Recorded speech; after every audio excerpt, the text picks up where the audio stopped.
조력신학 개론을 수강하시는 학생 여러분, 안녕하셨습니까? 오늘은 제2강으로서 조력신학 방법론과 역사 첫 번째 시간입니다. 이 조력신학 방법론과 역사는 크게 두 가지로 강의를 나누어 진행을 하게 되겠습니다. 첫 번째는 오순절 신학이 아닌 기존의 신학의 방법론과 역사를 간략하게 살펴볼 것입니다. 그리고 두 번째로는 오순절 100여 년의 오순절 역사 기간 동안에, 오순절 운동 시간 동안에 오순절 신학자들이 펼쳐왔던 오순절 신학 방법론과 역사에 대해서 살펴보도록 하겠습니다. 오늘은 신학 방법론 역사와 그것을 다루는 이 시간, 첫 번째 시간입니다. 이 어거스틴의 신학 방법론에 녹아 들어있었던 것입니다. 이 어거스틴의 신학 방법에 의하면 이 마음이 상부구조를 가지고 있죠. 하나님의 본질을 알려면 그 본질은 다른 데 있다. 다른 세계, 천상에 있죠. 하나님께서 이데아의 세계. 그래서 이 마음이 신체 직관으로는, 신체 감각을 통해서는, 감관을 통해서는 하나님을 알 수가 없다. 그러면 하나님을 어떻게 알 수 있느냐? 직관, 감각기관, 감각이 아닌, 인간의 신체가 아닌 사람의 마음의 직관을 통해서 그 이데아, 신의 세계에 있는 이데아와 같은 그 신의 본질에 도달하게 되는 것이다. 알 수 있는 것이다. 이렇게 주장을 한 거죠. 이 점에 있어서는 플라톤하고 많이 굉장히 유사하죠.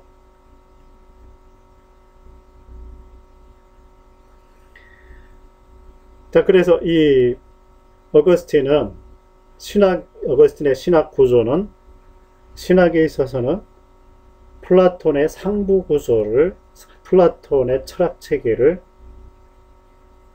그 밑에다가 그 구조에 가지고 있는 것이었습니다. 자, 그런데 이 플라톤의 구조하고 플라톤의 생각하고 어거스틴의 그 신학 방법이 유사하지만 근본적으로 다른 점이 있었습니다. 그게 뭘까요? 플라톤은 이 신의, 그러니까 어떤 이데아의 세계, 이데아의 가장 정점에 신이 있는데, 신이 있다고 플라톤은 생각했는데, 그런데 그 이데아의 세계에 인간이 도달하려면 어떻게 한다고 그랬죠? 휘상을 해야 된다. 인간 스스로 명상을 하고 휘상을 해야 된다고 생각했죠.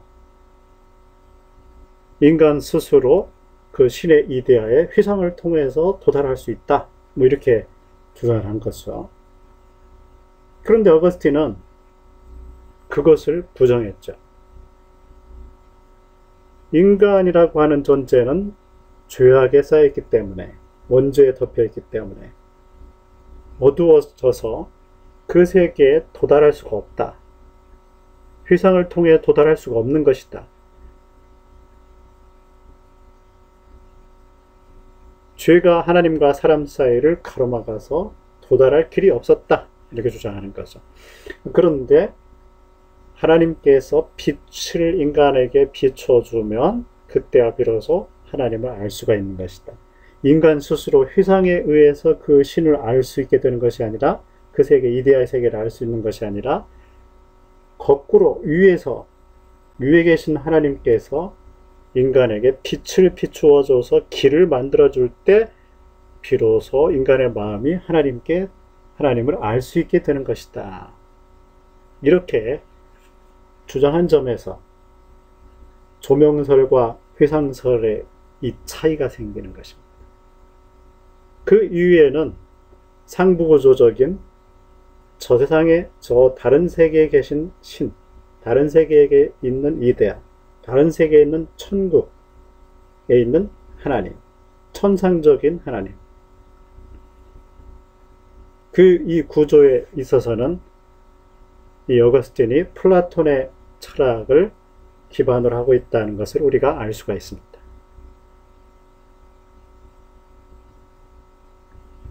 자, 이렇게 플라톤 철학의 기반을 유사한 그런 상부구조적인 신학, 이런 신학이 이제 어거스틴에 의해서 이제 정립이 되고, 그 고트족들이 세운 동로마가 멸망을 하고, 그리고 고트족들이 세운 이제 신성 로마 제국, 다른 로마 고트족들에 의한, 프랑크 고트족들에 의한 다른 세계가, 중세 세계가 펼쳐지죠. 봉건 시대가, 중세 시대가 펼쳐지지 않습니까? 자, 이로부터 이제 약 한 900년, 약 900년 이 흘러가게 됩니다. 그러니까 한 5, 600년, 그 어거스틴 이후에 이 5, 600년 정도까지는 이 어거스틴의 플라톤 철학에 기반을 둔 어거스틴의 신학 방법이 주류를 이루었던 것입니다. 자, 그런데 이제 중세의 중간쯤, 그러니까 1000년 정도, 700년, 800년, 900년, 1000년 정도 되면 어떤 변화가 생기기 시작합니다. 그것은 그때 당시에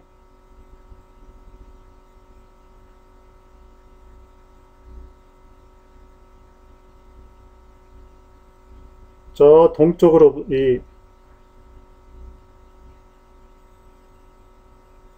동로마가 멸망한 게 서로마가 멸망을 했죠. 지금까지 서로마가 멸망을 하고, 그리고 이제 동쪽에서부터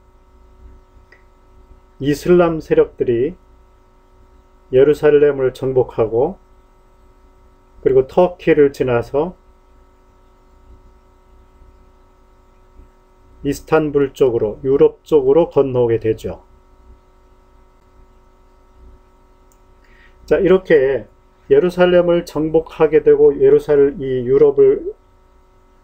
유럽의 변방, 유럽의 동변방을 어지럽힐 때, 이때 이제 십자군 전쟁을 시작을 하죠. 서로마 지역에서. 이 십자군 전쟁을 통해서 이제 사람들이 이슬람 세력들하고 전쟁을 하게 됩니다. 접촉을 하게 되죠. 그러니까 십자군들이 이슬람 군사들과 더불어서 함께 싸울 때, 이때 아주 희한한 일이 벌어지게 됩니다. 자, 이 십자군들과 이슬람의 병사들이 서로 싸웁니다. 싸우다가 십자군들이 이슬람의 포로가 되기도 하고, 또 이슬람 군인이, 이슬람 사람들이 십자군에 의해서 포로가 되기도 합니다.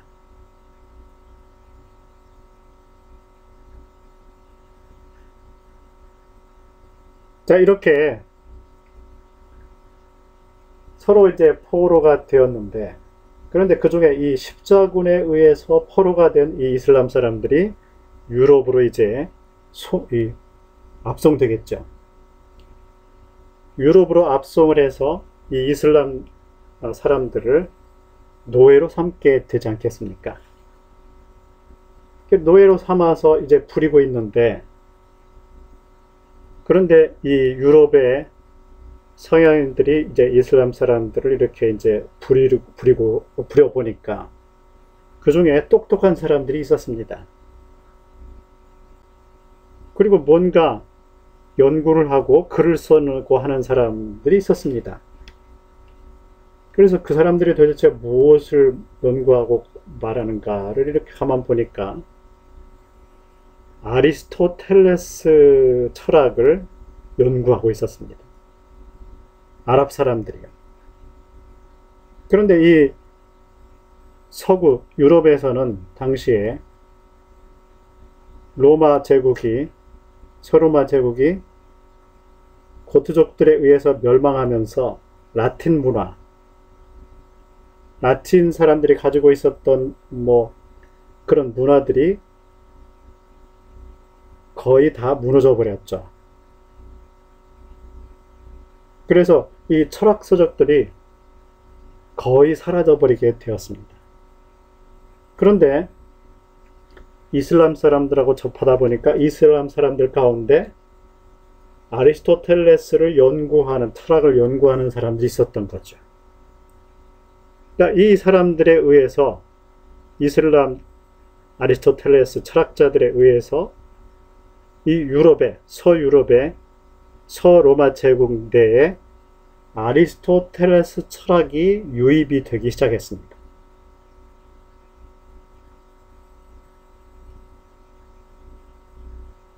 자, 이렇게 되자 유럽의 사람들이 이슬람을 통해서 거꾸로 다시 아리스토텔레스를 연구하기 시작을 했던 것이죠.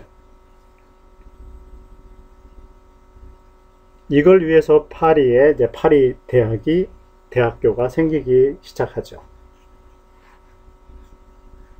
그런데 이 서유럽 사람들이 아리스토텔레스 철학을 쭉 다시 보다 보니까 거기에서 뭐가 나오겠습니까? 당시까지는 이 플라톤 철학에 의한 신학, 어거스틴이 사용했던 플라톤 철학의 상부구조적인 그런 신학이 쫙 펼쳐져 왔는데,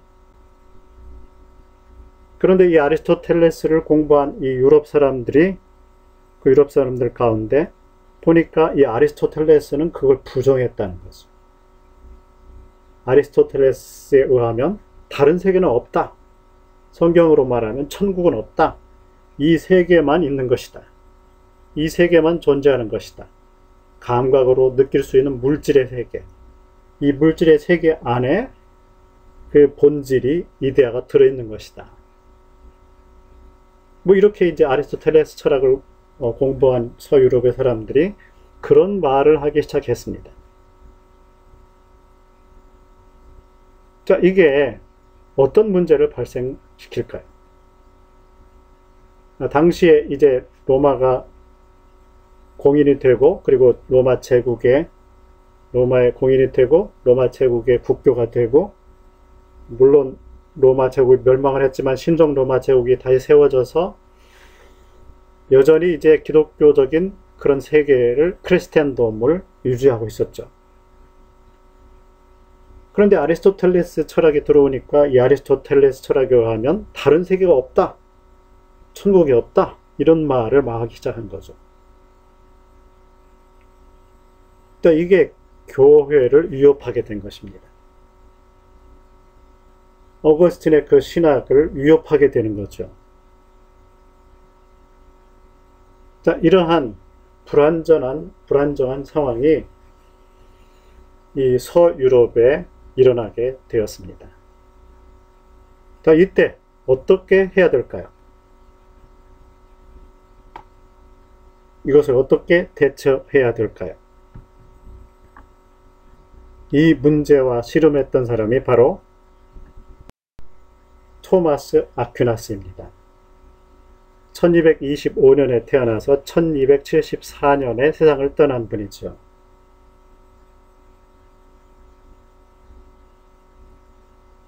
자, 이 토마스 아퀴나스의 방법은 도대체 어떤 것일까요? 이 토마스 아퀴나스는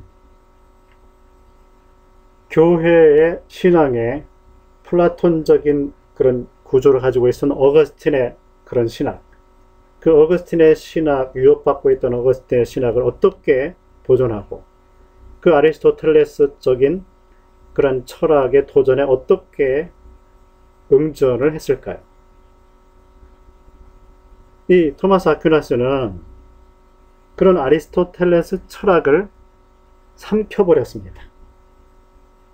가지고 와서 조화를 시도를 했습니다. 이 토마스 아퀴나스는 그 인간의 신학 인간의 구조의 가운데 이성을 놓았습니다. 그것도 자연 이성이라고 부릅니다.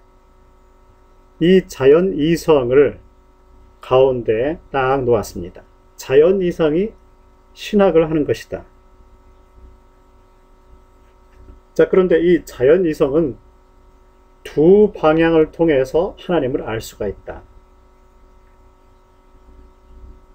첫째 방향은 상부 구조이다. 둘째 방향은 하부 구조라고 볼 수가 있죠. 자, 이 자연이성이, 동일한 자연이성이 상부적인 활동, 하부적인 활동을 하는데, 이 상부는 하나님에 대한 지식을 추구하는 것이다. 그런데 이 상부 구조에 있어서는 이 하나님을 알 수 있는 방법은 첫째, 특별 계시를 통해서 알 수가 있는 것이다. 그러니까 하나님께서 자기 자신을 가르쳐 준 것을 통해서 알 수가 있는 것이다. 그 가르쳐 준 것이 어디에 기록이 되어 있느냐면 성경에 기록되어 있다. 그래서 우리 자연 이성이 이 특별 계시를 통해 하나님을 알 수 있다. 이렇게 먼저 주장을 했습니다. 자, 이 면에 있어서는 플라톤적이라고 할 수가 있겠죠. 플라톤의 철학 체계, 철학을 그대로 상부구조로 가지고 있는 것입니다. 그런데 이 토마스 아퀴나스는 어거스틴하고는 다르게 이 동일한 자연이성이 또 다른 방향에서 하나님을 알 수가 있다. 그것은 이 자연이성이 인간의 감각을 통해서 인간 바깥에 있는, 이 신체 바깥에 있는 사물을 관찰하다 보면 이 사물 안에 들어있는 하나님의 속성, 하나님의 신성, 하나님의 신성을 알 수 있게 된다. 이것을 일컬어서 자연계시다, 이렇게 이름을 붙였습니다. 하나님은 특별계시, 그러니까 기록된 성경을 통해서만 하나님을 알 수가 있는 것이 아니라 동일한 자연이성이 사물을 관찰하다 보면 그 사물 안에 깃들어 있는 하나님의 신성을 발견할 수 있는 것이다. 알 수 있다. 이렇게 주장을 한 것입니다. 그러니까 상부 구조에 있어서는 플라톤적이고 하부 구조에 있어서는 아리스토텔레스적이죠. 사물 안에 신성이 들어있다. 그 사물에 이데아가 들어있다. 하나님의 신성이 거기에 깃들어 있다. 이렇게 주장을 했으니까요. 자, 아리스토텔레스 철학을 버리지 않고 받아들여서 하부 구조로 장착을 시킨 것이죠. 플라톤도 버리지 않고, 어거스틴적인 플라톤도 버리지 않고, 아리스토텔레스적인 것도 버리지 않고, 이 두 가지를 동일한 자연이성이 할 수 있는 것이다 라고 조화를 시도를 한 것입니다. 그래서 여기에서 특별계시와 자연계시라고 하는 것이 나온 거죠. 자, 이 동일한 자연이성이 철학을 하는데, 철학을 통해서 상부구조, 특별계시인 성경을 통해서 우리가 하나님을 알고 그 하나님에 대해서 논하면 그게 계시신학이 되는 것이고, 그리고 자연에 대해서 논하면 자연법이 되는 것이고, 그 반대로 자연계시, 즉 사물을 통해서 하나님이 자기 자신을 계시하는 이 자연계시를 통해서 신학을 논하는 것을 자연신학이다. 이렇게 이름을 붙였습니다.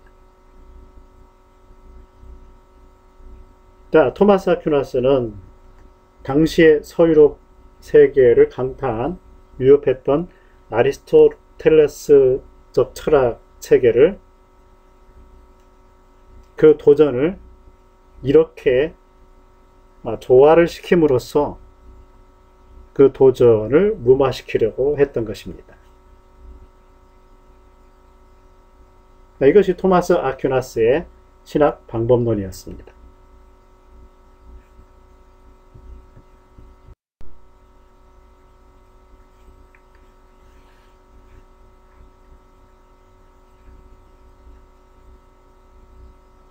자, 이렇게 토마스 아퀴나스가 동일한 자연이성으로 윗부분에서는 플라톤적인 철학체계, 또 하부구조에 있어서는 아리스토텔레스적인 그런 신학체계를 붙들고 함께 붙여서 조화시키려고 시도를 했죠. 자, 이런 신학이 중세 이제 1200년으로부터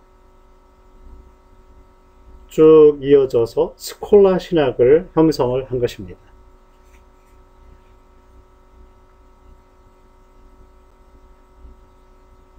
자, 이런 신학이, 토마스 아퀴나스적인 신학이 이제 200년 또는 300년을 이제 흐르게 됩니다. 주도하게 되죠.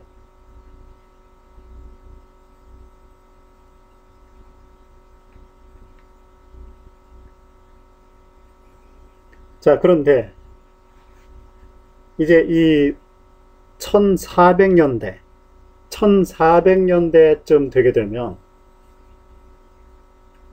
이런 토마스 아퀴나스가 시도했던 이런 조화, 플라톤적인 상부 구조적인 그 구조와 아리스토텔레스적인 하부 구조적인 그런 신학, 이것이 그 융합된 그런 신학, 토마스 아퀴나스의 스콜라적인 신학, 이런 신학이 의문시되기 시작합니다.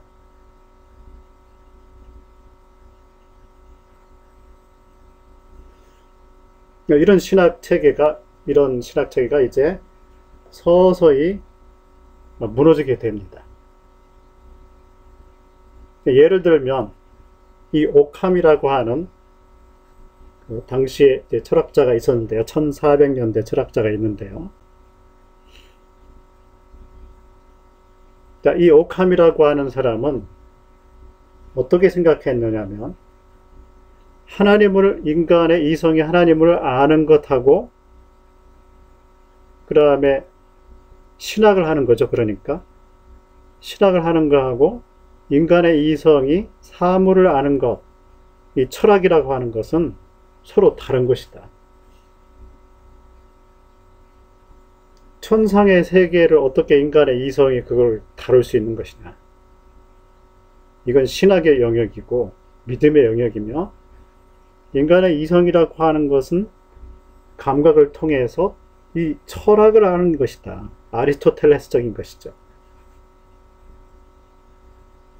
이 두 세계는 조화될 수 없는 것이다. 함께 가지고 있을 수 없는 것이다. 이렇게 생각을 했습니다. 하나님을 알려면 믿음을 가지고 성경을 읽으면 되는 것이다. 그런데 이 하나님을 알려고 자연세계를 관찰하고 이러면 그 하나님을 알 수 있다는 것, 이거는 예수께서 십자가에 달리신 것을 어떻게 이 세계를 관찰해서, 자연세계를 관찰해서 알 수가 있느냐 하는 거죠. 그래서 이 오캄이라고 하는 사람은 아퀴나스가 플라톤과 아리스토텔레스를 자연이성을 통해서 접착시켰던 것을, 그 가운데를 잘라내기 시작합니다. 따로 떨어뜨리기 시작하죠. 그래서 이 오캄의 별명은 면도날입니다. 상부구조와 하부구조를 쫙 가르기 시작하죠.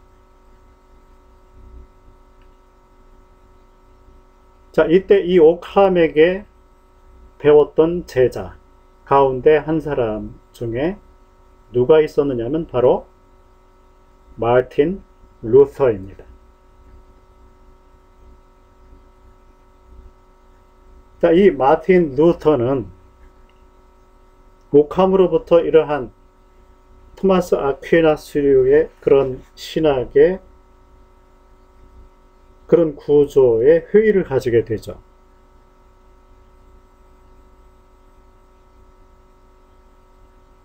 그래서 이 루터는 어떻게 생각을 하냐면, 인간이 하나님을 아는 것은 이성이 아는 것이 아니고 마음이 아는 것이다.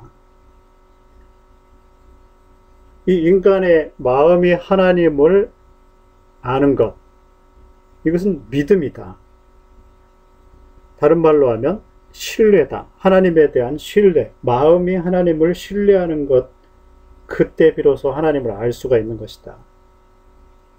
내적인 경험을 통해서 성경을 읽고 하나님의 은혜로서 믿음이 생기고 그 믿음을 통해서 구원을 얻을 수가 있는 것이고 하나님을 알 수가 있는 것이다.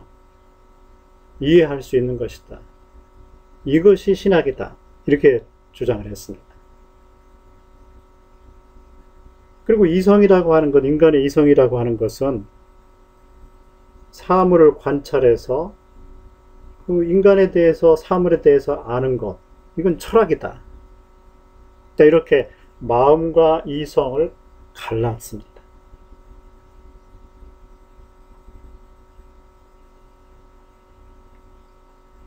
이것은 마치 예루살렘이 저 그리스의 도시 아테네와 멀리 떨어져 있는 것처럼 인간의 마음이 성경 특별 계시를 통해 하나님의 은혜로서 믿음을 가지게 되고 하나님에 대한 신뢰를 가지게 되고 그런 신뢰하는 경험을 통해 신학을 하게 되는데 이것은 마치 예루살렘과 같은 것이다. 반면에 이성이라고 하는 것은 감각을 통해서 사물을 관찰해서 철학을 하는 것이다. 이건 저 아테네가 하는 일이다. 예루살렘이 아테네에서 멀리 있지 않느냐. 서로 같은 도시가 아니다. 붙어있는 도시가 아니다. 그러므로 서로 다른 것이다. 이렇게 토마스 아퀴나스가 조화를 시도를 하고 붙여놓으려고 했던 이 플라톤적인 구조와 아리스토텔레스적인 구조를 갈라놓아 버립니다. 자, 왜 루터는 이렇게 이런 걸 이렇게 갈라놓게 됐을까요?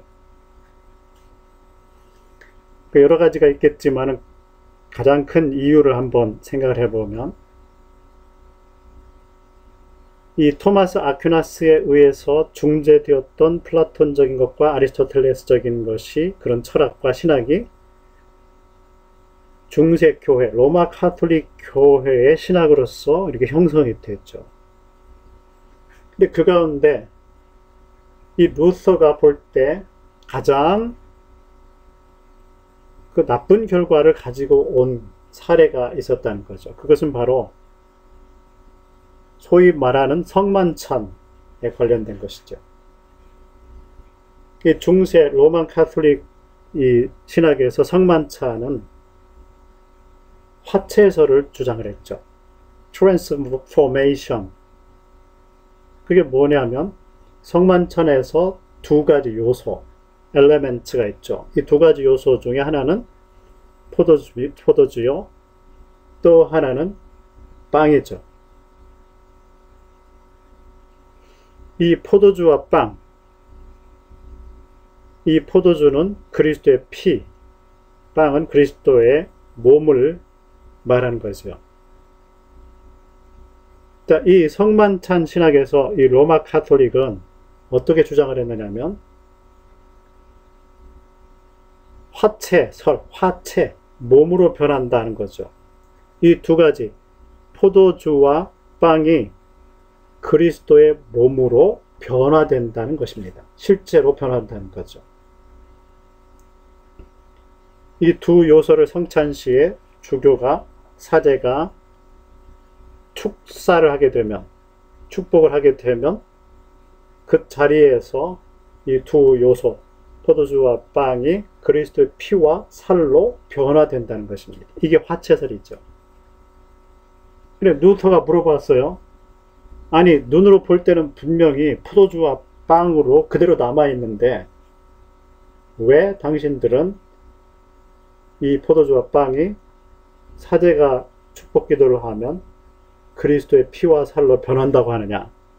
이렇게 물으니까 로마 가톨릭 신학자들이 뭐라고 대답하느냐면, 자, 아리스토텔레스의 철학에 의하면 그 사물의 본질이 그 사물 안에 들어있다고 하지 않느냐? 자, 그러면 이 포도주와 빵 안에도 그 포도주와 빵의 본질이 거기에 들어있는 것이다. 이 사제가 성찬식에서 축복 기도를 하는 순간에 뭐가 그리스도의 피와 살로 변하느냐 하면 그 포도주와 빵의 안에 들어있는 포도주와 빵의 본질이 그리스도의 살과 피로 변하는 것이다. 눈으로 보이는 그러한 껍질이 아니라, 사물들이 아니라 그 사물들 안에 들어있는 본질이 그리스도의 살과 피로 변한다. 이렇게 주장을 했습니다. 자, 이 로마 가톨릭 스콜라 신학자들이 성만찬에서 이 화채설을 이렇게 아리스토텔레스 철학을 빌어서 성만 신학, 화채설 신학을 주장을 한 것이지요. 그러니까 루터가 그거를 이렇게 들으면서 이런 어처구니 없는 일이 어디가 있느냐 하는 거죠. 왜 이런 신학이, 어처구니 없는 신학이, 화채설이 교회를 지배하게 됐느냐? 그것은 바로 아리스토텔레스 철학 때문이다.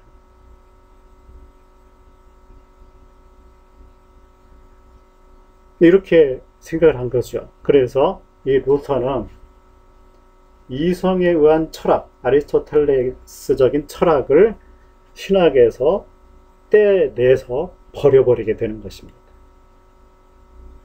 어떻게 포도주와 빵이 본질이 변한다고 하느냐? 안 변하는 것이다. 이렇게 생각했죠. 그래서 루터는 그 이성적인 아리스토텔레스적인 철학을 버려버리고, 그러면 그 성만찬이 어떻게 그리스도의 살과 피로 변하는 것이냐? 변하는 것이 아니고 그 살과 피, 그 포도주와 그 빵 사이사이에 그리스도가 임재하는 것이다. 그래서 공제설을 주장을 하죠. 변하는 것은 아니라는 거죠.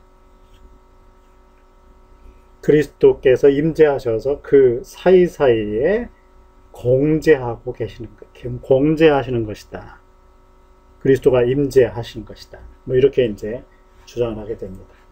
자, 이게 바로 루터의 방법론이죠. 이게 바로 루터가 일으킨 1517년에 일으키기 시작한 종교개혁입니다.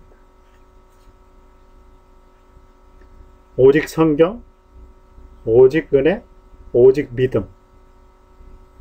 이 상부구조적이죠. 철학은 떼어서 버리고.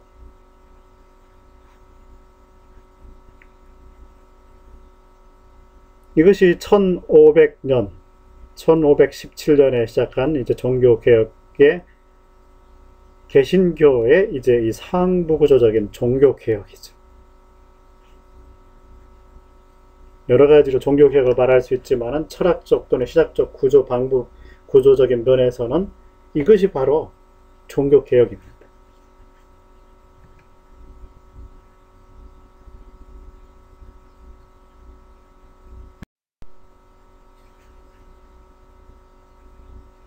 자, 루터가 이제 세상을 떠나고 이제 200년 후에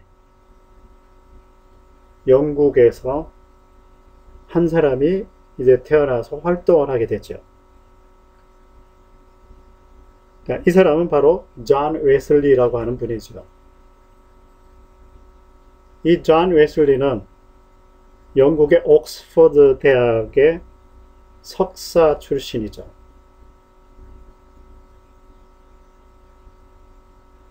자, 이 존 웨슬리는 어떻게 신학을 했을까요? 자, 루터가 신학이라고 하는 것은 이성이 하는 것이 아니고 마음이 하는 것이다. 하나님을 알 수 있는 것은 마음이다. 성경, 특별 계시인 성경을 통해 하나님의 은혜로서 마음이 하나님을 믿게 되는 것이다. 알 수 있게 되는 것이다. 이렇게 이제 주장을 했죠.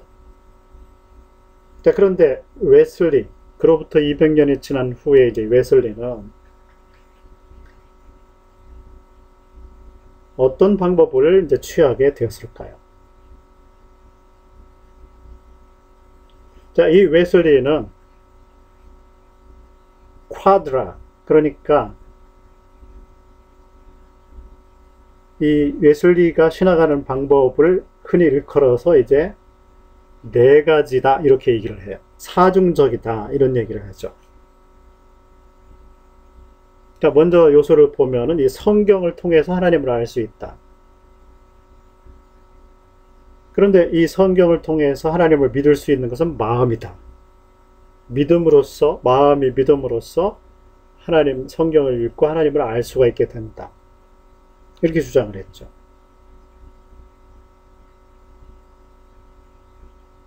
또 인간이 그 마음이 이 성경을 통해서 성경을 읽고 그리고 그 성경에 나타난 하나님을 실제로 경험을 하게 되는 이 경험의 요소도 이제 들어가죠. 물론 이제 루터도 마음이 하나님을 신뢰하는 경험, 이것을 아주 중요시했죠.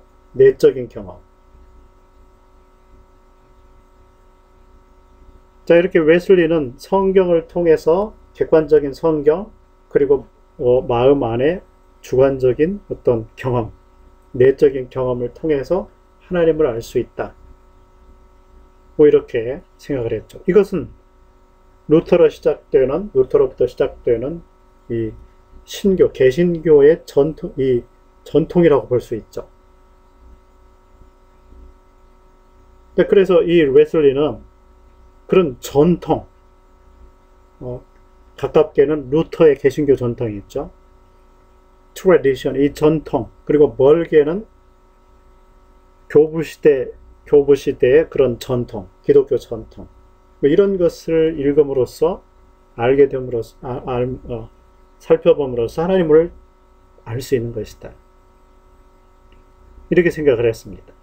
그리고 경험도 내적인 것뿐만 아니라 외적인 어떤 하나님께서 지금도 살아계셔서 역사하시는 어떤 신유라든지 축사 뭐 이런 것을 통해서 이적을 통해서 하나님을 알 수가 있다. 그래서 이렇게 전통과 성경과 경험을 통해 인간의 마음이 하나님을 믿고 알 수가 있게 된다. 이렇게 생각을 했습니다. 자, 여기까지는 루터와 거의 비슷하죠. 자, 그런데 이 웨슬리는 자, 이렇게 이제 마음만 신학을 하는 것이 아니다. 이 기독교라고 하는 것은 이성의 종교이기도 하다. 그런데 이 이성은 어떤 내용, 하나님에 대한 그 내용을 제공하지는 않는다. 단지 이 이성이라고 하는 것은 믿음의 합리성을 제공해 준다. 그리고 성경을 통해서 특별 계시가 이렇게 내려졌는데 그런 계시의 증거를 정리하고 구조화하는 데 유용한 것이다. 그리고 이 이성적이고 합리적인 성경 해석은 자기 멋대로 해석하는 것을 막아준다. 그러므로 이성도 어떤 신앙에 있어서 어떤 유용한 역할을 할 수 있다. 이렇게 주장을 했습니다. 그래서 루터가 그냥 필요 없다고 그냥 완전히 버려버리려고 했던 이 이성을 이렇게 끌어들이게 되죠.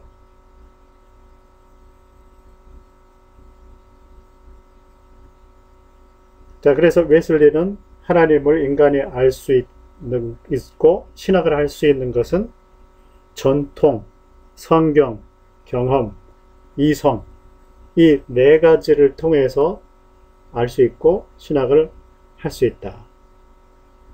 이렇게 주장을 했습니다.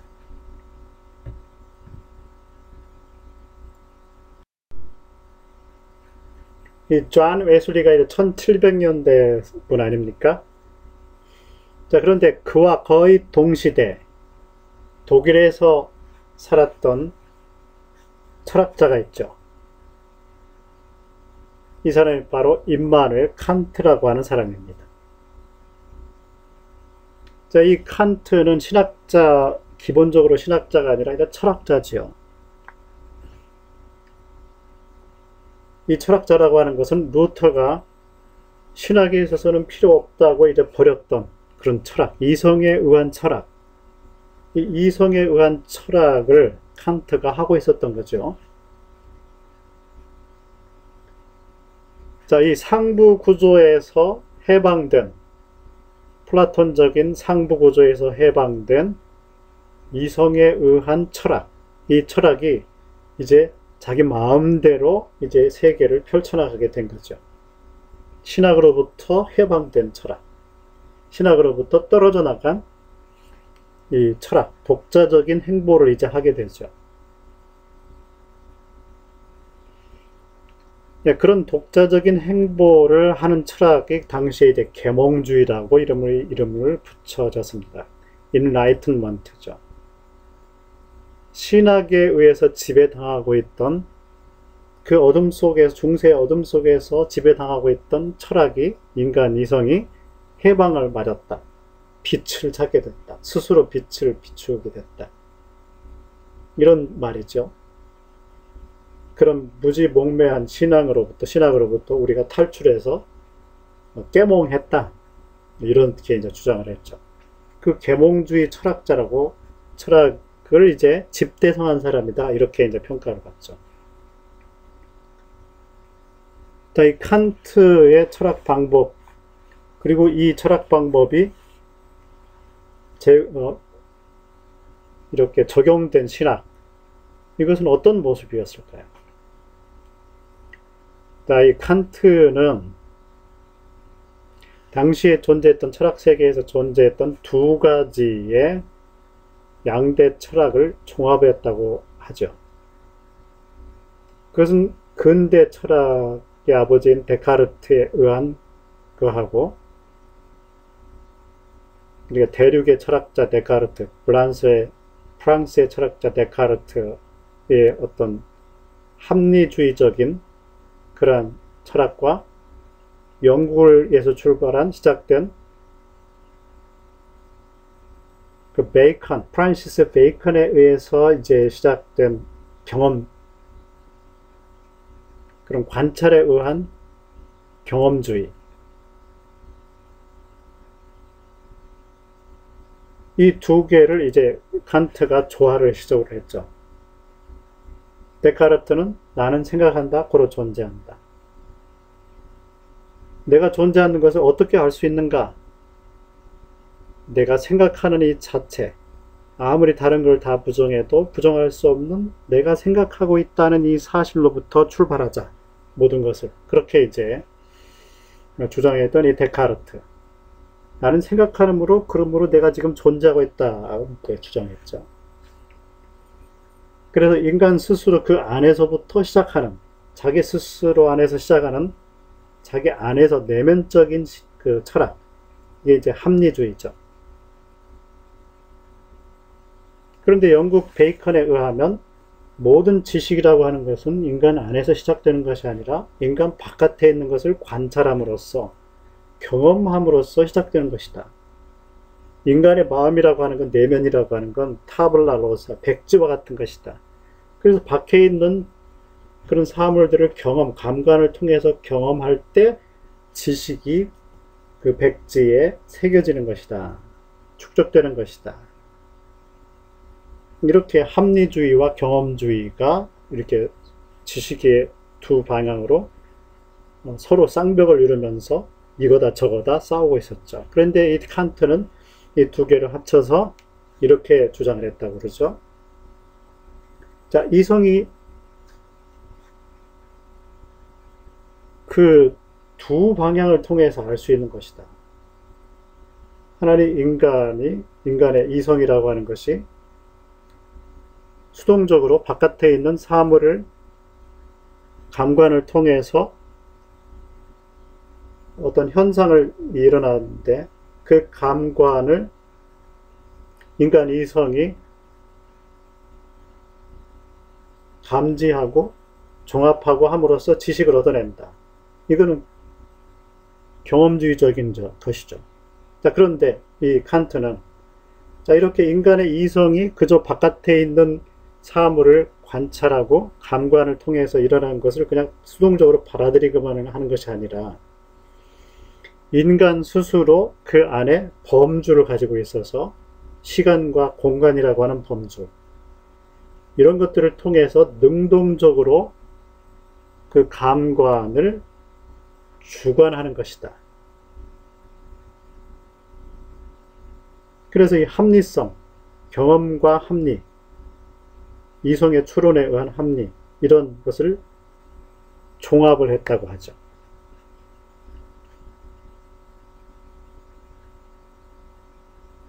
자, 그런데 이 칸트에 있어서 이제 더 중요한 건 뭐냐면, 자, 인간의 이 순수 이성을 통해서 이제 지식을 가지게 되는데, 그런데 전통적으로 중세 철학이나 또는 플라톤적인 철학이, 스콜라적인 철학이 추구했던 그 신에 대한 신에 대한 지식의 추구, 이런 것들이 과연 순수 이성으로 가능한 것이냐, 가능하지 않은 것이냐를 이제 이 칸트가 생각을 합니다. 자, 아리스토텔레스나 또는 그 아리스토텔레스의 철학을 받아들였던 이 아퀴나스에 의하면 인간의 이성이 사물을 관찰하다 보면 그 사물 안에 깃들어 있는 물 자체, 신, 어떤 본질, 이데아, 그것을 알 수 있다, 인간의 이성이 알 수 있다, 이렇게 주장을 해왔죠. 그런 체계 위에 신학이 형성이 됐죠. 그런데 이 칸트는 인간의 순수 이성이라고 하는 것은 무엇을 알 수 있느냐면, 바깥에는 사물이 어떤 있는지 없는지 모르지만 인간의 신체의 감각이 만들어내는 것만 순수 이성은 범주를 통해서 지식으로 만들 수 있다, 이렇게 생각했습니다. 그러니까 이 감각이라고 하는 현상이 없다면 지식을 가질 수 없는 것이죠. 다시 말하면 인간의 감각이 만들어내는 현상만 순수 이성은 그것을 알 수 있다는 거죠. 저 인간 감각 바깥에 사물이 진짜 어떤 사물이 있는지 없는지 모른다. 순수 이성의 분명한 것은 뭐냐면 감각이 만들어내는 현상이다. 그것만이 확실하다는 거죠. 그래서 전통적으로 주장했던 이 바깥에, 인간 사물 바깥에, 감각 바깥에 있는 사물 안에 신성이 깃들어 있고 그 신성을 감각을 통해서 인간의 이성이 알 수 있다고 했던 것을 거부하게 됩니다. 우리가 알 수 있는 것은 감각밖에 없다. 감각이 만들어내는 현상밖에 없다. 그 너머에 뭐가 있는지는 실제로는 알 수가 없는 것이다, 이렇게 주장한 거죠. 그래서 이런 순수 이성을 통해서 사물을 관찰함으로 어떤 물 자체, 어떤 본질에 도달할 수 없다, 이렇게 주장한 거죠. 그래서 순수 이성으로는 신의 존재를 알 수가 없는 것이다, 논할 수 없다. 그래서 형이상학, 신의 그러니까 존재론에 있어서, 철학의 존재론에 있어서 어떤 신적인 존재를 인간의 이성이 추론하는 사물을 관찰함으로써 추론해내는 그런 것이 불가능하다. 이렇게 주장을 하게 됩니다. 그래서 불가지론이라는 말이 나오죠. 그러면 순수 이성으로는 신을 논할 수가 없다. 그러니까 철학은 인간의 감각이 만들어내는 현상만을 논할 뿐이다. 자, 이렇게 이제 순수 이성 비판에서 그렇게 주장을 했습니다.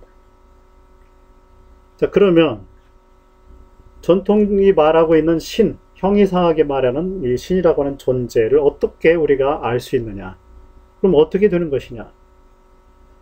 그것은 이 칸트가 이성을 두 가지로 나누어 버립니다.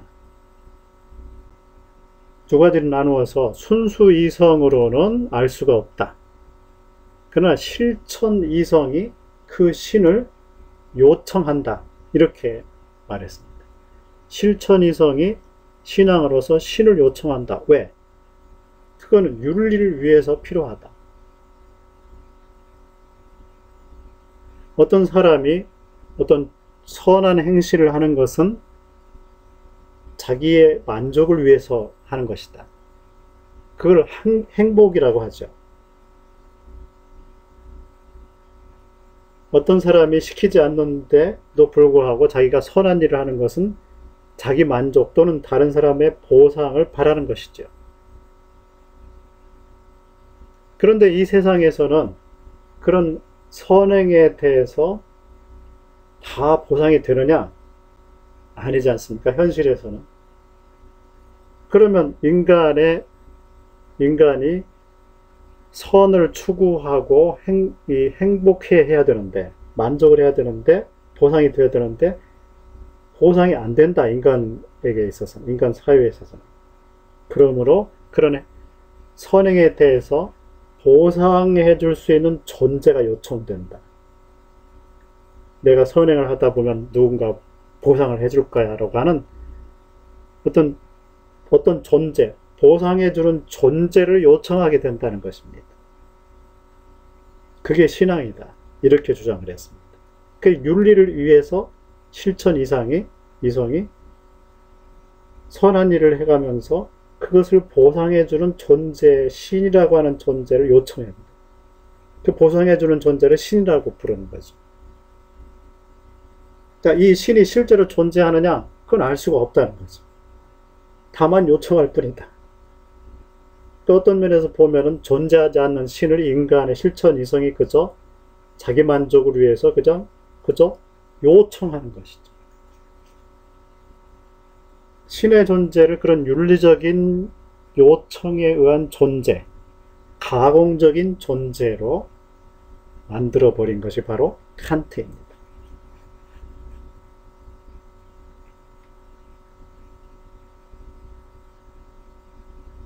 자, 이런 철학, 이 계몽주의적인 철학을, 이걸 이제 모더니즘이라고 하죠. 이런 철학을 신학에 적용하게 되면 어떻게 될까요? 자, 이런 철학을 신학에 적용하게 되면 두 가지로 딱 나눠지겠죠. 순수 이성으로 성경을 보면, 이 순수 이성으로 성경을 보면 신에 대한 이야기, 하나님에 대한 이야기, 또 하나님께서 베푸시는 초자연적인 그런 이적, 동정녀의 탄생, 죽은 자의 부활, 이런 것은 알 수 없는 불가지의 세계가 되어버리죠. 인간이 알 수 있는 것이라고 하는 것은 감각의 현상이 만들어낸 현상에 불과하죠. 그러니까 성경에 증인들이 썼다고 하는 그 사실이라고 하는 것들은 사실은 그들의 감각이 만들어낸 현상을 그냥 기록한 것 뿐이다. 실제 일어나지 않았던 것을 기록했는지 어떻게 알 수 있느냐는 거죠. 불가지로 모른다. 동정녀에서 태어났다. 이건 인간의 감각이 만들어낼 수 있는 것을 초월해버리는 것이니까 이건 모르는 일이다. 일어날 수 없는 일이다 하는 거죠. 그럼 이것을 순수 이성이 보면은 성경에 기록된 모든 초자연적인 것은 다 일어날 수 없는 일, 알 수 없는 일 이렇게 돼버리죠. 그러면 그것을 어떻게 해석해야 되느냐? 그것은 실천 이성이 윤리를 위해서, 보상을 위해서 요청한 것들을 기록한 것이다 이렇게 되는 거죠. 그러니까 인간의 실천 이성이 만들어낸 것, 상상력, 이미지네이션, 상상력을 통해서, 합리적인 상상력을 통해서 윤리를 위해서 요청해서 만들어낸, 기록한 가공의 존재 또는 가공의 사건들이 되어버리고 말죠. 허구, 신화가 되어버리고 말죠.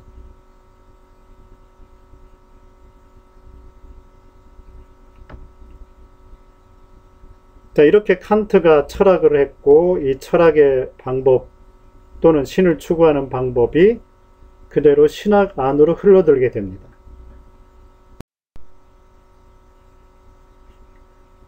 자, 이 칸트의 철학과 신학, 인간의 이성 한계 안에 있는 신학, 이런 신학이 이제 펼쳐지기 시작하니까 1768년, 그러니까 칸트가 이제 세상을 떠나고서 칸트의 거의 동시대 아닙니까?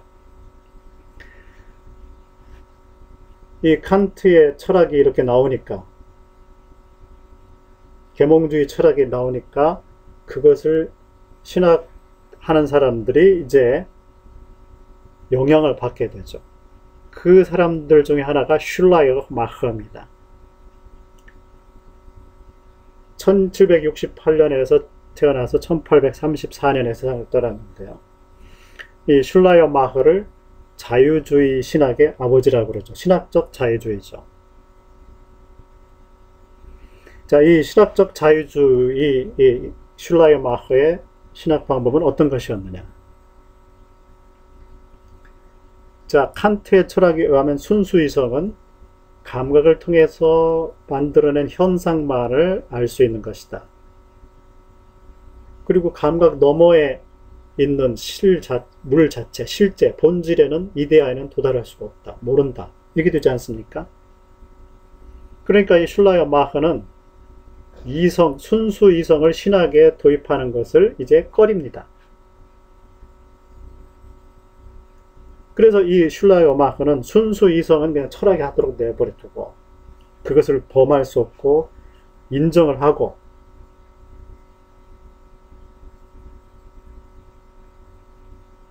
그가 꺼내들은 건 뭐냐면 이 감정입니다. affection, 마음이라고 하는 거죠. 이 마음의 감정을 꺼내게 됩니다. 자, 이 인간이 하나님을 알 수 있는 건 마음이 신을 경험하는 것인데, 이 감정을 가지게 되는 것이다. 신에 대한 감정을 가지게 되는 것, 어펙션을 가지게 되는 것이 바로 신앙이다. 이렇게 주장을 했습니다. 그럼 그리스도는 누구냐? 예수 그리스도는 누구냐? 성경에 예수 그리스도가 나타나는데 순수 이성에 의하면 그는 동정녀에서 탄생할 수가 없죠. 그건 신화. 그러면 그는 신이 아닌 하나의 인간에 불과하다. 그럼 왜 나사렛 예수가 신이 아닌 인간이 그리스도가 됐느냐? 그때 말하는 그리스도는 어떤 그리스도냐면 신에 대한 감정이 충만했던 사람이다. 이렇게 해석을 하는 것입니다. 그래서 예수 그리스도는 신이 아닌 인간일 뿐이고, 순수 이성에 의하면. 그리고 그 그리스도라고 하는 것은 신에 대한 마음의 감정이 충만했던 사람이다. 가장 극도로 충만했던 사람. 그럼 크리스찬은 누구냐? 그 그리스도를 닮아서 또 자기가 그리스도가 되는 사람. 신에 대한 감정이 충만한 사람이 되는 것. 이것을 추구하는 게 크리스찬이다. 그리스도인이다. 이렇게 생각을 했고, 그런 것을 해내는 것이 신학이다. 이렇게 주장을 했죠. 이게 바로 근대 신학, 자유주의 신학이 시작이죠. 자유주의 신학이.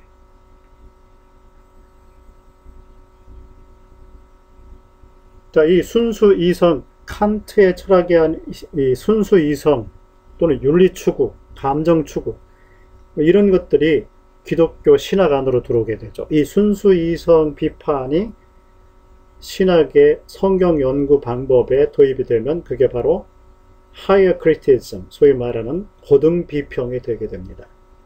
고등 비평에 의한 역사 비평, 편집 비평이라든지 또는 양식 비평, 문학 비평, 신문학 비평 이런 성경 비평 방법들을 말하는 것이죠. 이런 방법들은 현대에 말하는 흔히 신학교에서 가르치고 있는 이런 주석 방법, 역사 비평 방법, 이것의 기초에는 칸트의 계몽주의적인 철학, 불가지론적인 순수 이성에 의한 철학이 깔려 있다는 거죠. 그런 고등비평의 철학적인 전제는 바로 이 칸트의 계몽주의 순수 이성관, 순수 이성에 관한 관, 철학이 거기에 깔려 있다. 전제로서 깔려 있다는 것입니다. 그것을 신학이 이 순수 이성, 칸트의 이성을 버리지 못하고, 건드리지 못하고, 거부를 못하고, 이 슐라이어마허 같은 신학을 만들어내게 되는 것입니다.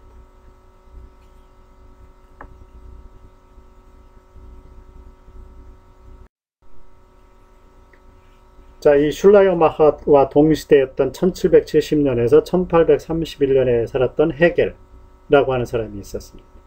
같은 대학에서 이제 교수로서 활동을 했는데요. 이 슐라이어마허와 이 헤겔이라고 하는 사람, 이 헤겔은 칸트의 이성을 버리지를 못합니다. 거부를 못하고, 그러나 이 슐라이어마허처럼 감정에 맡기지 않고 이성을 붙듭니다. 자, 이성을 붙들어요. 순수 이성을 붙들어요. 근데 칸트에 의하면 이 자기 자신의 순수 이성이 알 수 있는 것은, 지식이라고 하는 것은 자기 감각이 만들어내는 현상에 불과하다고 그랬죠. 나 바깥에 있는 사물이 있는지 없는지 몰라요. 다른 사람이 뭘 경험했는지 나는 알 수가 없습니다. 그러니까 주관적이 되죠. 또 다른 사람들에 비하면 상대적이 됩니다. 내 감각이 경험한 것, 다른 사람의 감각이 경험한 것, 또 다른 사람의 감각이 경험한 것 각각 다르다는 거죠. 그러다 보면 지식이라고 하는 것은 다 상대적이 되죠.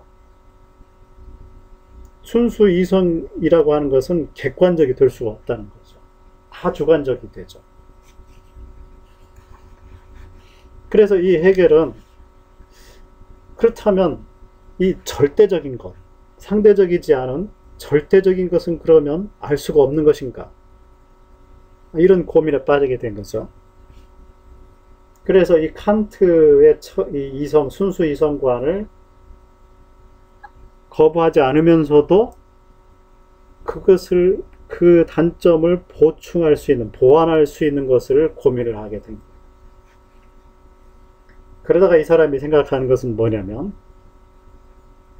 이 칸트적인 순수 이성 A가 감각 경험을 통해서, 현상을 통해서 가지게 된 지식, 그것을 어떤 사람이 주장하면 이게 이제 정의다, 테시스다. 그런데 다른 사람이 거기에 대해서 자기가 감각이 경험한 것, 그 현상, 그 지식을 A와는 다르게 설명을 하는 거죠. 제시를 하는 거죠. 그럼 이게 반이 된다. 엔티테시스가 된다. 자, 이렇게 정반, 테시스와 안티테시스가 서로 충돌을 하면 그 충돌하는 과정에서 둘이 합해져서 신테시스를 이루기도 한다. 이렇게 정반합, 정반합, 이 학문이 이렇게 펼쳐진다. 그런데 이게 시간을 두고서 존재 사이에 동시에 일어나는 것이 아니라 어떤 시간을 쭉 두고서 이게 쭉 이어졌을 때 시간의 종말, 끝에 종말에 가면 정반합이 계속되다가 시간의 끝에 가면, 역사의 종말에 가면 그것이 절대적인 합에 이르게 된다. 모아져서 절대 지식이 됩니다. 이때 절대 정신, absolute spirit, 이 절대 이성이 발현하게 된다.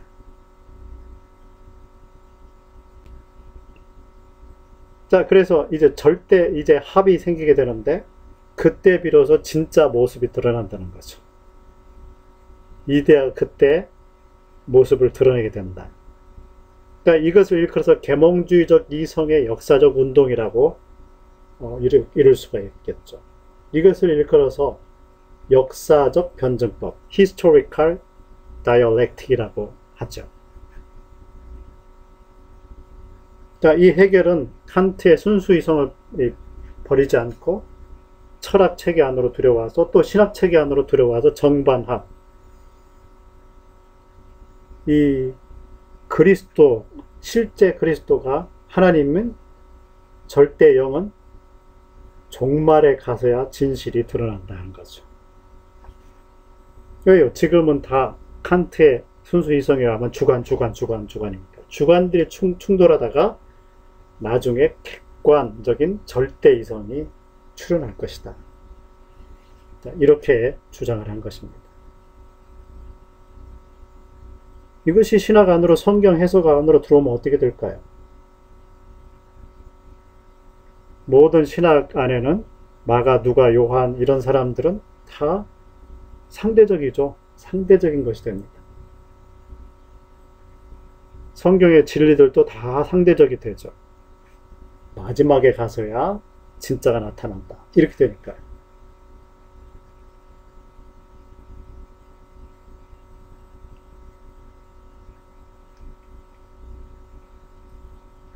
여기에서 나타나는 이것을 취한 사람이 또 있었죠. 칼 막스. 공산주의 이론을 주장했던 사람. 정반합 하다가 나중에는 자본주의 사회에서 사회주의를 통해서 공산주의 사회에 이르게 된다. 공산주의 세상이 된다.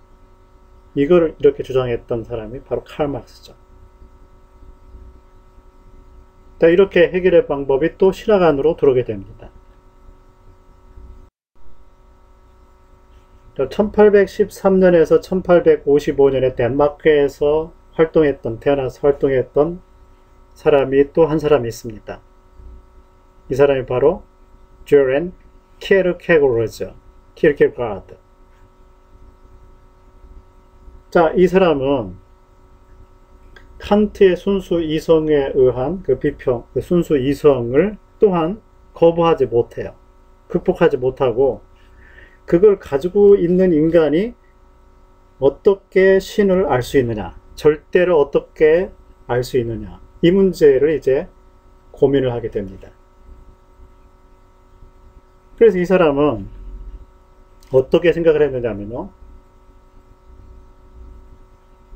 종교를 이제 세 단계로 나눕니다. 자, 이 헤겔은 시간을 통해서 인간 바깥에서 인간 전체 역사, 세계 전체 역사가 정반합을 통해서 흘러가는 역사적 변증법을 주장했죠.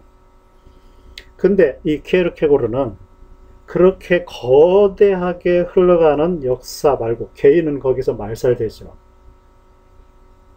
그렇지 않고 이 키에르케고르는 개인의 삶, 개인의 내면에서 벌어지는 변증법을 이 사람은 추구를 했습니다.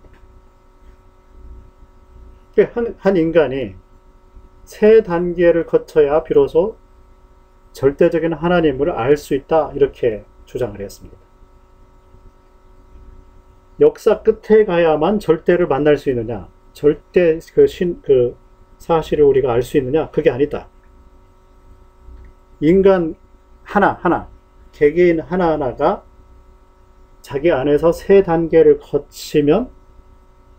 거친다면 그 안에서 지금 실존하는 지금 그 절대 신을 알 수 있다. 이렇게 주장을 했습니다.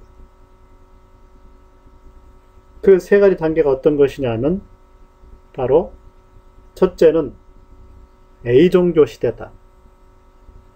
그것은 신미적 시대라는 거죠. 신미적 시대, 신미적 종교. 이것은 뭐냐면 자기 만족적인 종교. 자기의 감정의 좋음을 위해서, 자기 육신의 좋은 것을 위해서만 그것만 추구하는 유아적인 자기 만족을 추구하는 종교. 이 단계에 있는 사람들은 절대 신을 만날 수가 없다. 이렇게 주장했습니다. 그러면 그 다음 단계로 이행을 해야 되는데, 그 다음 단계는 비종교인데, 이때는 윤리적이고 계몽적인 종교 시대다. 그냥 칸트적인 그런 시대죠. 윤리를, 좋은 선행을 만족시켜주는 신을 추구하는 시기.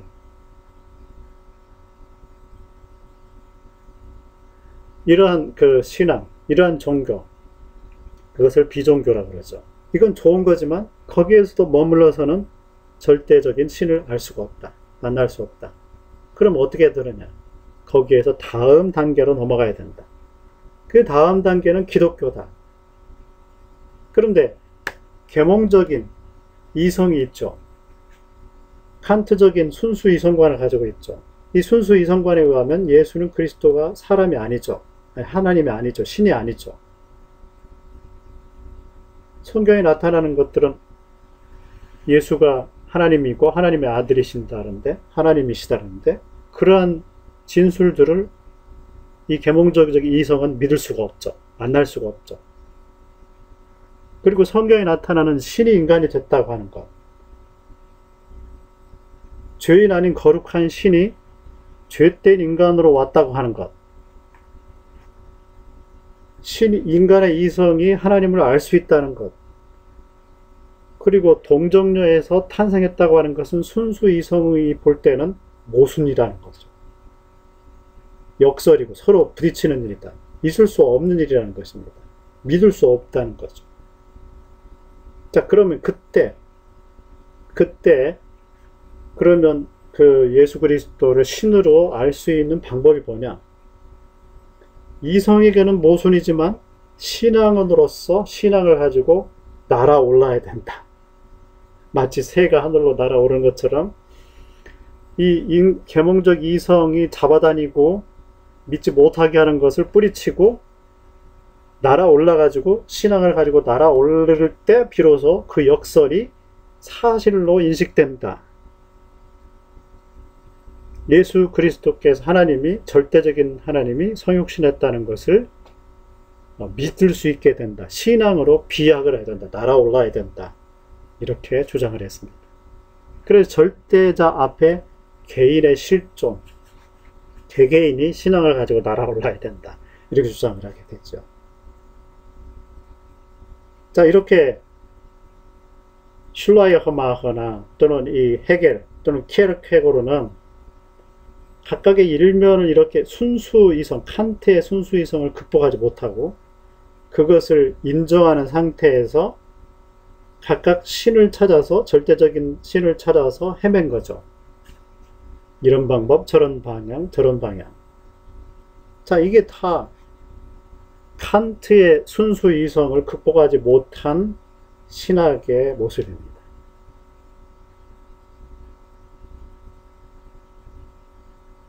한계를 다 가지고 있죠. 이 순수이성, 칸트에 의한 순수이성을 부서뜨려야만 비로소 성경이 성경답게, 신학이 신학답게, 신앙이 신앙답게 되는 것입니다. 그런데 지금 신학교를 휩쓸고 있고 지배하고 있는 것은 바로 이 칸트의 계몽주의적인 순수이성에 의한 성경 연구 방법, 신학 방법이 신학교들을 다 집어삼키고 신학 교수들과 학생들을 집어삼키고 있는 상태입니다.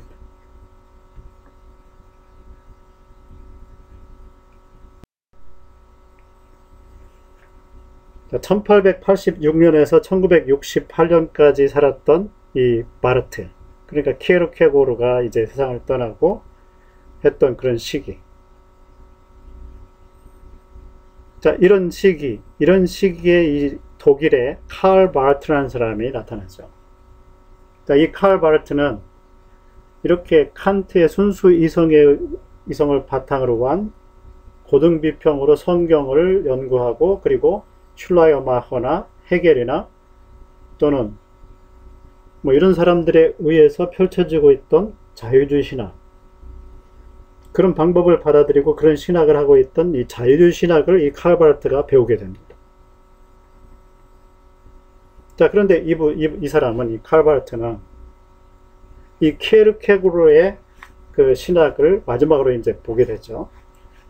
그래서 이 사람 어떻게 생각했느냐 하면, 이 키에르케고르의 그런 구조 가운데서 하늘과 땅, 하나님에 이르는 수직적인 그런 관계, 신앙을 통해 비약해야 된다고 하는 관계, 요 점을 이 바르트가 이제 받아들입니다.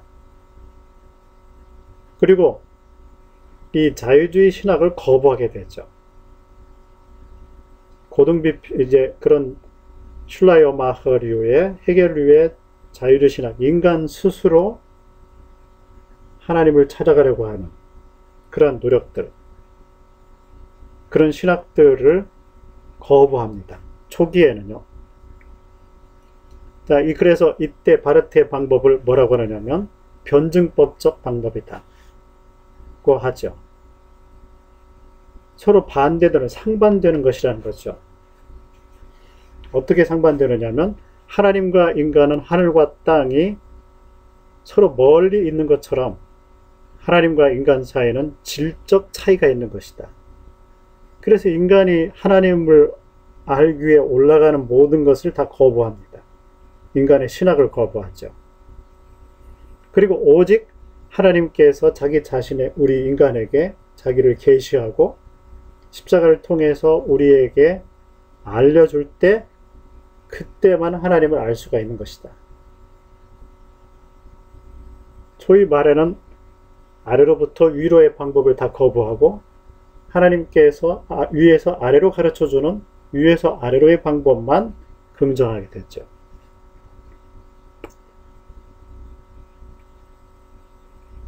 자, 이런 조화될 수 없는 이런 변증법적 신학을 주장하면서 자유주의 신학의 반기를 들고 나오죠.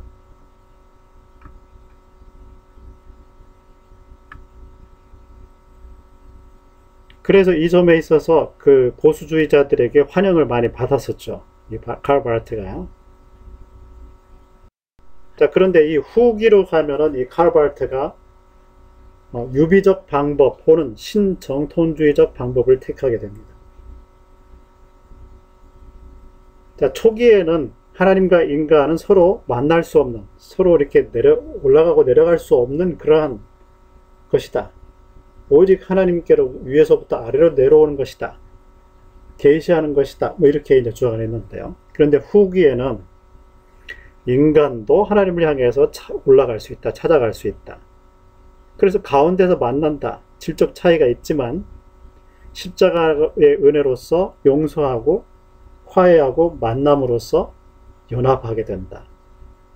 하나님과 인간이. 그런데 이 연합은 신앙의 유비인 것이다.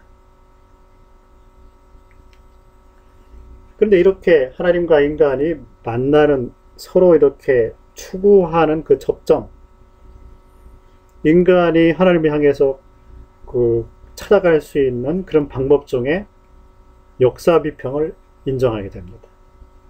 계몽주의적인 이성을 인정하게 됐죠. 그리스도 안에서 긍정한다 하면서 인정하게 됩니다. 그것을 관계의 유비라고 그렇게 이름을 붙이죠.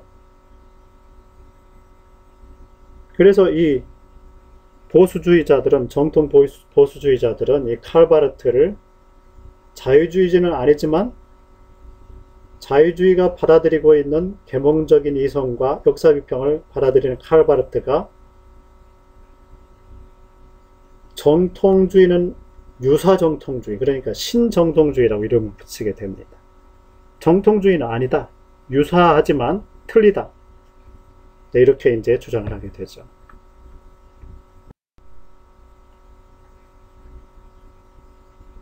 그와 이제 칼바르트하고 거의 동시대인 1886년에서 1965년에 살았던 이 폴 틸리라는 사람이 있죠. 독일에서 활동을 했지만 2차 대전에 나치를 피해서 미국으로 건너와서 이제 신학자로서 살았죠. 자, 이 폴 틸리의 방법은 어떤 것이었을까요? 이 폴 틸리는 인간의 신학을 하는 것은 인간의 이성이다. 그런데 이 폴 틸리는 인간의 이성을 둘로 나누었습니다. 어떤 이성이냐? 하나는 황홀경적 이성이고 또 하나는 합리적인 이성이다. 이 이성이 하나님을 알 수 있는 이성은 황홀경적 이성이다. 그럼 이 황홀경적 이성이 하나님을 어떻게 하느냐? 신비적인 경험을 통해서 하나님을 알 수 있다. 이것은 성령의 중재를 통해서 알게 되는 것이다. 그래서 이 경험이라고 하는 것은 하나님을 아는 어떤 매개체가 될 수 있다. 매개체라는 건 내용이 아니라는 얘기죠. 신비적인 경험은 그 신앙의 내용을 제공해 주지는 않지만 그 매개체가 된다. 하나님에 대한 알을 중재해 줄 수 있는 매개체다. 경험이라고 하는 것은. 이렇게 주장을 했습니다. 그리고 또 이 황홀경적 이성이 하나님을 아는 것은 또 성경을 통해서 아는 것이다. 그 내용이라고 하는 것은 말씀이 육신이 되셨다고 하는 것이다.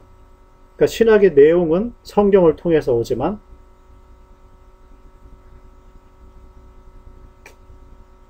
그 실존적인 경험이라고 하는 것, 신비적 경험은 매개체가 되어서 어떤 하나님을 실제로 만날 수 있는 그런 통로가 될 수 있는 것이다. 성경에 기록된 그 내용을 실제로 경험시키는 경험을 통해서 그 하나님을 알 수 있게 되는 것이다. 자, 이렇게 이제 상부 구조가 있죠. 그런데 이것은 이제 신앙이고, 그러면 신학자는 뭐냐? 신학자는 합리적 이성을 가지고 있다. 이렇게 주장했습니다. 이건 계몽주의적 이성이죠. 자, 신앙은 황홀경적 이성으로 이제 충분한데, 그런데 신학을 하기 위해서는 합리적 이성이 계몽주의적인 이성을 발동시켜야 된다. 왜냐하면 다른 사람들이, 실존자들이 이 세계의 상황들 속에서, 문제들을 속에서 어떤 질문을 하게 된다. 신학자에게. 그러면 신학자는 거기에 질문에 대한 대답을 해줘야 되는데, 이 대답을 해주기 위해서 그 내용을 알려고 찾아봐야 되는데, 성경을 통해서 찾아볼 수 있고 교회사의 전통을 통해서 찾아볼 수가 있다. 여기까지는 웨슬리하고 거의 비슷하죠. 그런데 틸리는 거기다가 종교사라든지 문화사라든지 이런 것을 더합니다. 인간의 역사, 인문학, 자연과학 이런 것들을 통해서 이 대답거리를 찾아야 된다는 거죠. 그래서 그 대답을 질문 상황에다가 대답을 해줘야 된다. 이게 신학자다. 이렇게 이제 주장을 했습니다. 그래서 이것을 상관관계법이다. 변증적인 상관관계법이다. 이렇게 주장을 했죠.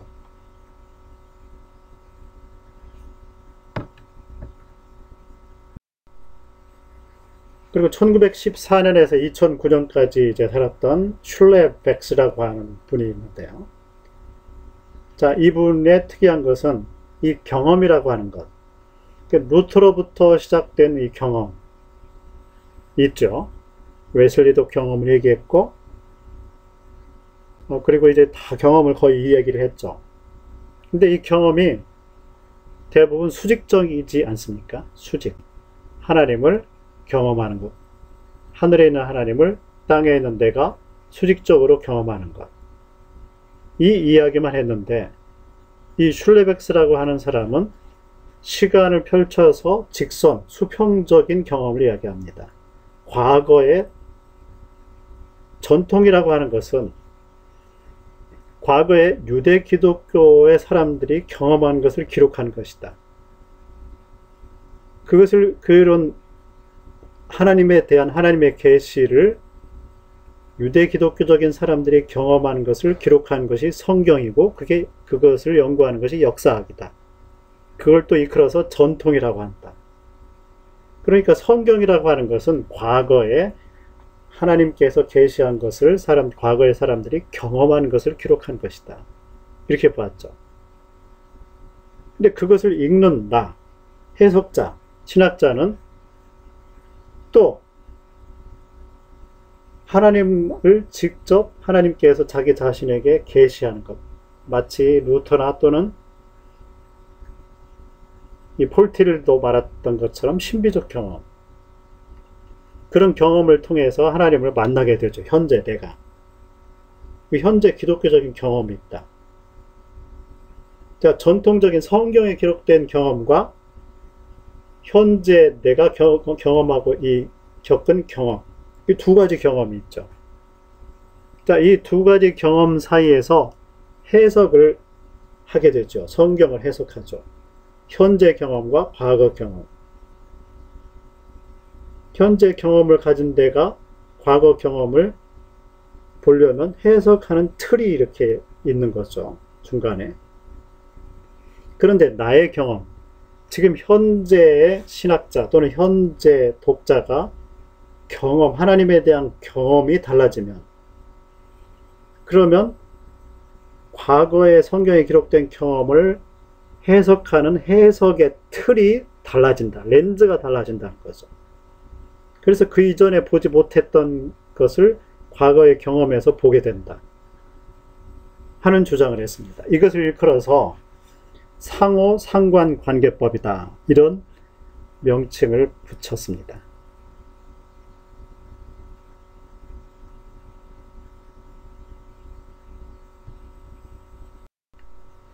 자, 이렇게 오늘 이 시간에는 제2강으로서 신학 방법과 역사의 제1을 살펴보았습니다. 강의를 듣느라 수고하셨습니다.